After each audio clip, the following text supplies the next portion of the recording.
Putin'in BRICS sammitine planlaştıran saparı puça çıktı. Putin Günörtü Afrika'da geçirilecek 15. BRICS sammitine katnaşmağı yürüyünü döptü. Çünkü yakında Sankt Peterburg'da geçirilen Rus-Afrika forumunda ol Afrika devlet baş tutanlarının önünde tayarlıklı çıkış edipti.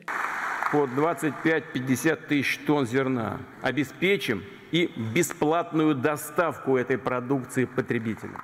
Onların SSR döwründen galan 23 milyar dollar bergisini geçecekdi. 10 milyarça tonna däne mutine eltilip berilecekdi barada nötap geçipdi.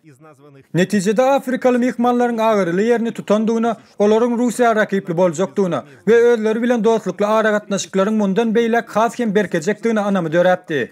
Россия пошла на участие в этой так называемой сделке, в том числе с учетом содержавшихся в ней обязательств о том, что будут сняты... Putin gelen delegatların önünde formula değişli bolan iktisadiyet tesislerinin çağından çıkıp gürrüngünü asla formula değişli bolmadık Ukrayna uruşu barada devam ettirdi. Putin'in bu hareketleri Afrikalı mihmanları hayran kaldırdı.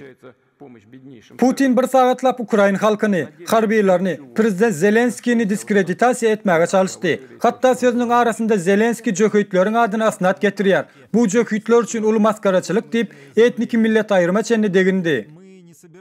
Bu çekten çıkmalık Putin'in prezidentlik etikasına gavat gelmeyecek hareketlerini görkezdi. Nаше предложение заключается в том, что мы хотели бы, чтобы Черноморская... Putin'in öz çıkışından son Afrikalı devlet baş tutanlarının yumuşak damarını tutandırın diyen taması arttı. Emma neçe canetli de oleden taması Günörtü Afrika'nın prezidenti Ramaphosa'nın çıkışından son puca çıktı. Ol bize soğuk gerek değil, bize dünyanın asudoluğu gerektiydi. Şeylerde kayber Afrika devletleri bu soğuktan yüze vurdular.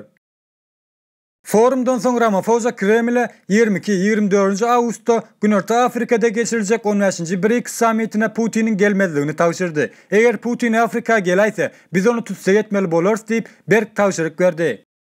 Bu haber Prezident Putin'in yüzüne urulan şarpıktan has ağır değdi. Çünkü halkara cenayet kaziyetinin çıkaran kararını çınlakay kabul etmedik Putin, bu yetirilen haberden son çungur pikirlenmeye mecbur oldu.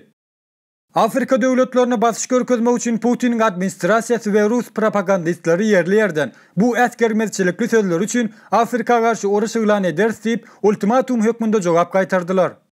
Emma Günörtü Afrika beyleki bir neçe devletlerin hatarında gol çekilen şartname esasında halkara cenayet kaziyetinin yani Gaga'nın Putin'i tutsak etmeklik barada çıkaran kararını yerine getirmeye borçlu.